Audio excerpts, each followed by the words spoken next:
Alors on vous demande de tracer l'épure de votre piétement, de votre meuble IFI. Donc une épure, c'est un tracé à l'échelle 1, généralement sur un morceau de panneau à l'atelier, qui va nous servir tout simplement comme modèle pour tracer notre piétement. Donc si je dis tracer notre piétement, c'est tracer nos pièces de bois, montant, traverse et les usinages d'assemblage qui sont à réaliser, donc par rapport au modèle, par rapport à l'épure. Donc à l'échelle 1, vous prenez donc un panneau qui doit faire au minimum la taille de votre piétement à l'échelle 1. Donc vous allez regarder ce qu'il vous faut. Normalement, en cotation hors tout, le piétement fait 600 x 350. Donc votre panneau ici, vous prévoyez 600 et rajoutez 50 mm pour avoir un peu de marge. Donc un panneau en longueur de 650. Et en largeur, vous avez 350 pour le piétement, plus 50 mm pour le panneau. Pareil, une largeur de 400 mm à peu près. Si vous avez plus, c'est pas grave. Première chose à faire, vous allez tracer avec un crayon taillé un trait fin parallèle à un champ de référence, à peu près à 20 mm du bord. Voilà. Alors pour tracer ce trait-là, vous allez prendre les 20 mm en haut et les 20 mm en bas. Ne faites pas 20 mm à peu près au milieu et 20 mm à peu près au milieu. Vos deux traits de crayon seront très rapprochés et votre trait parallèle aura du mal à être parallèle par rapport à votre côté. Donc prévoyez le plus loin possible pour tracer votre trait parallèle.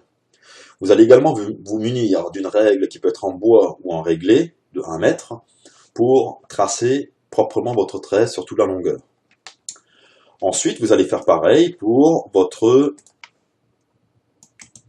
côté ici, qui doit être perpendiculaire à votre champ de référence. Alors pour être perpendiculaire, vous allez prendre une équerre que vous allez placer sur le champ de référence sur le bord, ici, et puis vous allez prolonger avec une règle votre trait d'équerre, ici, à 20 mm du bord.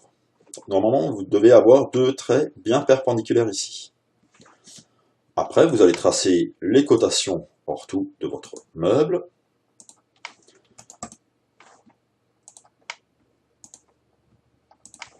Voilà, en hauteur pareil. Voilà.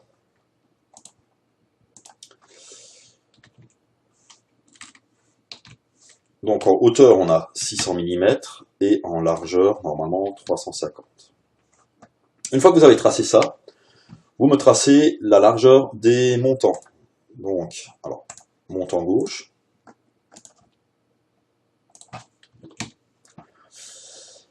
Et le montant droit, lui, il est incliné, il est en biais. Donc il faudra trouver le point qui se situe ici. Donc pour le point, pareil, vous allez reporter un point. Alors, hop. Donc à partir de l'intersection que vous avez là, vous reportez le point et vous regardez sur le point par rapport aux cotations de votre plan. Vous prolongez le point avec l'intersection du bas et vous avez le biais du montant. À partir de là, vous pouvez tracer la droite parallèle de votre largeur du montant. Vous allez faire de même pour les traverses. Donc la traverse, elle est décalée en haut. Donc vous tracez le décalage. Vous tracez la largeur de votre traverse. Pareil en bas. Donc il y a un décalage et une largeur de traverse.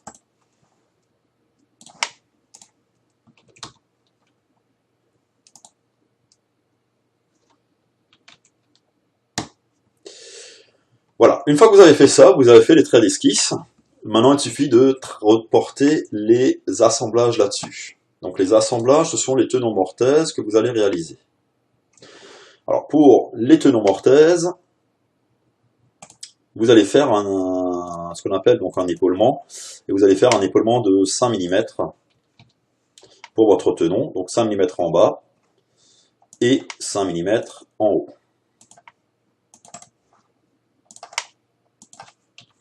Voilà. Pareil pour la traverse du bas, donc 5 mm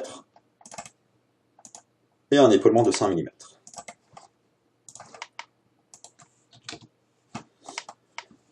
Alors, on va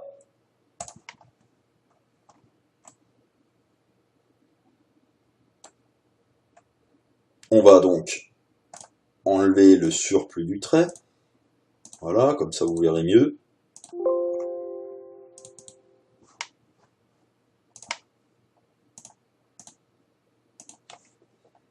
Et pareil, ça sera en bas, donc en bas ça sera pareil. Non.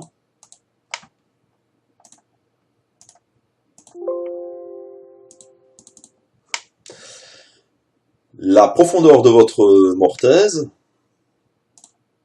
vous regardez sur le plan et vous allez tracer donc la profondeur de votre tenon mortaise. Donc là, il suffit de regarder sur le plan et vous prévoyez donc un jeu de fond à peu près de 3 à 5 mm en jeu de fond pour le tenon. Voilà, donc on va pareil limiter nos traits. Donc pour le tenon, on gomme nos traits pour la mortaise.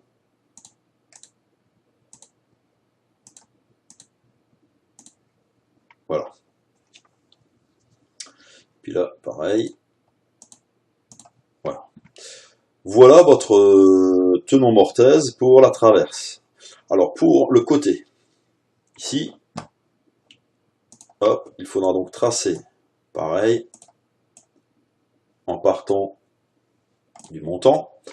La mortaise et le tenon, enfin surtout la mortaise, sera perpendiculaire à votre montant que vous avez ici. Donc vous avez à tracer des droites perpendiculaires. On va mettre l'épaulement qui sera également donc de 5 mm de chaque côté. Donc vous allez tracer 5 mm. Voilà. Alors inutile de tracer ces traits-là. Celui-là et celui-là. Voilà. Donc à 5 mm du bord, hop. Et pareil, une profondeur qui sera de 40 mm avec un jeu de fond de 3 mm.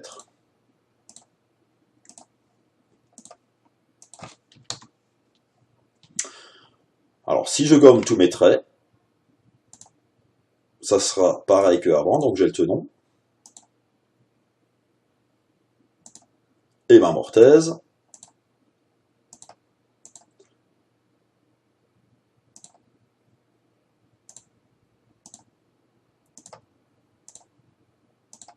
Voilà.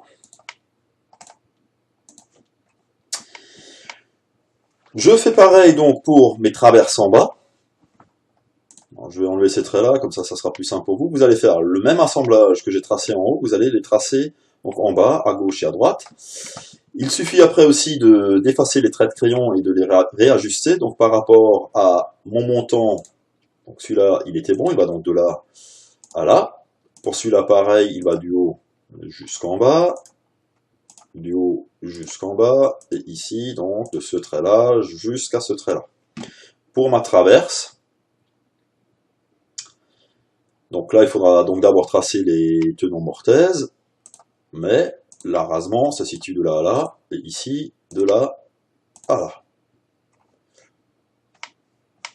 Pareil, l'arasement ici se situe de là à là, et de là à là. Voilà. Enfin, si vous voulez, alors, on peut le faire pour que ce soit plus clair. On peut effacer les traits de crayon. Les traits de crayon qu'on avait fait au départ, mais on peut les laisser, peu importe. Mais voilà, on peut effacer ces traits de crayon. Et il sera peut-être plus simple pour vous de comprendre le dessin que vous venez donc de tracer.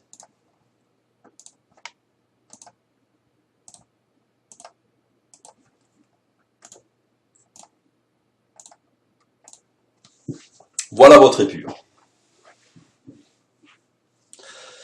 Une fois que vous avez tracé donc ceci, vous allez également me mettre ici au milieu la coupe BB, ou plutôt la section donc BB, en sachant que La section représente la largeur et l'épaisseur de la pièce avec une feuillure qui est donc à réaliser, une feuillure qui fait donc 10 mm sur 10.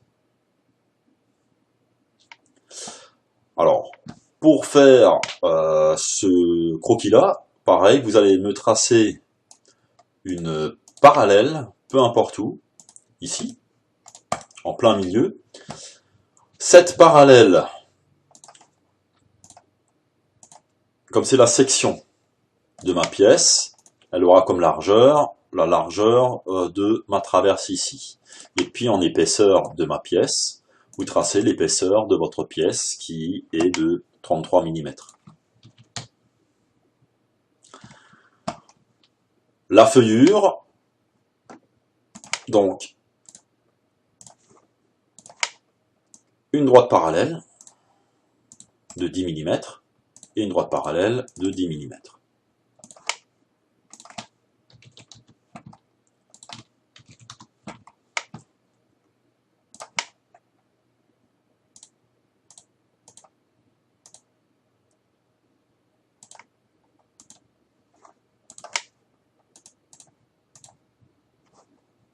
Voilà. Encore un petit trait qui dépasse. Donc, hop. Hop. Voilà. Donc là, on vient de tracer la section. Et on va la compléter par les hachures et les cotations qu'il nous faut pour réaliser notre feuillure. Voilà, c'est tout. C'est ce que je vais noter. Donc tout à l'heure, quand vous allez réaliser votre pièce, il faudra la superposer sur votre schéma ici et tracer l'emplacement de vos mortaises, l'emplacement de vos tenons, les arrasements à couper et ainsi de suite.